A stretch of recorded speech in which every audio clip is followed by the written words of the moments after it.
When on your deathbed and you look back on your life, what will you think about?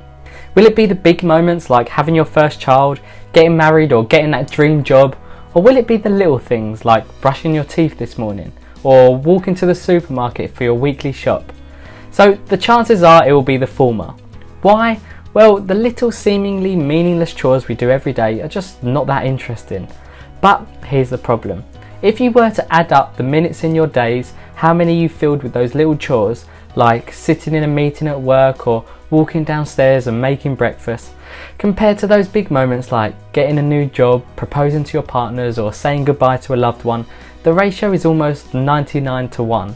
Imagine someone offered you a bowl of 100 sweets and 99 of them taste of nothing, but one of them will be mouth-wateringly delicious. However, you need to eat all 99 of the bland sweets to eat the delicious sweet. Would you take them up on that offer? I'll assume not. So, why do we sacrifice these numerous bland moments in life for the odd ecstatic feeling that is going to give us meaning and happiness? Aren't we giving our happiness levels such a minimal chance of success if they can only increase when we face novel and exciting situations? But how can we possibly change this? How can we be just as joyful brushing our teeth as when we're celebrating our 50th birthday with our family? Maybe that's impossible. After all, our brain creates chemical reactions dependent on our external circumstances that result in the emotions we feel. So we simply can't control feeling pain and anger when getting punched in the face in a boxing match, or euphoric elation after seeing our child for the first time. But what we can do is appreciate the little moments more, to the point where our happiness isn't dependent on the rare big moments that come infrequently. Imagine feeling a sense of inner peace while walking in your local park, or an internal euphoria while washing the dishes. Eckhart Tolle, the author of The Power of Now, was who opened me up to this concept. He said, and I quote, "It's not uncommon for people to spend their whole life waiting to start living." End quote. That quote really resonated with me.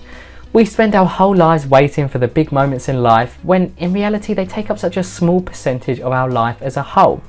In truth, we only ever have one thing, the present moment.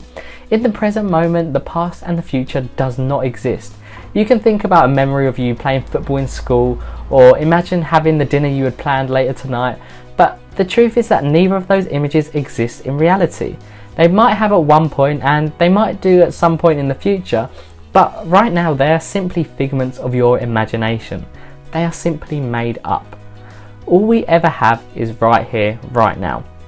When we understand this, suddenly the present moment is far more important than anything else. The action we are taking right now, no matter how small it is the most important thing in the world. This won't be a strange concept to you, just as it wasn't for me. I mean, imagine yourself on holiday. You've checked into your hotel, unpacked, and now you're walking around the local area. Maybe you've already eaten a packet of Lay's and you're getting sunburned. You are looking and admiring every palm tree. You are questioning the way the traffic lights are placed. You feel every breeze on your face. Right there, you are present. The same goes for when you're doing something for adrenaline like skydiving or on a roller coaster. You're not thinking about that embarrassing thing you said when you were 14 or whether you're going to make more money next year. You are completely immersed in the present moment. That and only that is life. Being in the present moment, all that exists. The problem is that so many of us give this feeling of presence a condition, that it has to be novel. It has to be something different than we normally do, like being on holiday or paintballing with friends. But presence is always there, we're just simply too distracted to notice. So we escape into the past and the future, waiting for something more novel to happen so we can become present again. But this condition is simply not needed. Another quote from The Power of Now says, "Nothing has happened in the past, it happened in the now. Nothing will ever happen in the future, it will happen in the now." End quote. Instead, we can start embracing the present moment during the little moments. Filling up our bowl of porridge by watching the way the milk surpasses the oats.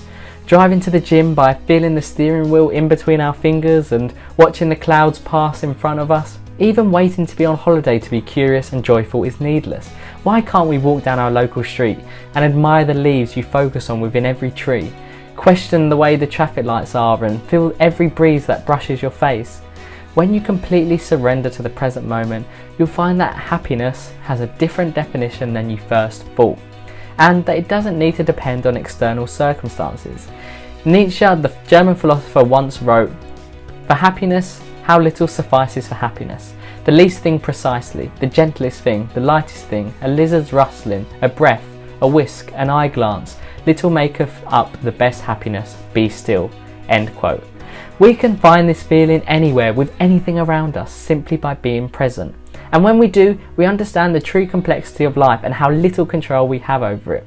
We realise that life isn't just big moments that create a large chemical reaction in our brain, it's the beauty that's around us day to day. Everyone wants freedom from that annoying boss, freedom from jealousy, freedom from feeling insecure.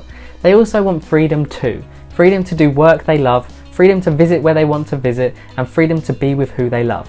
But there's a next stage up from both of those, and it's just freedom.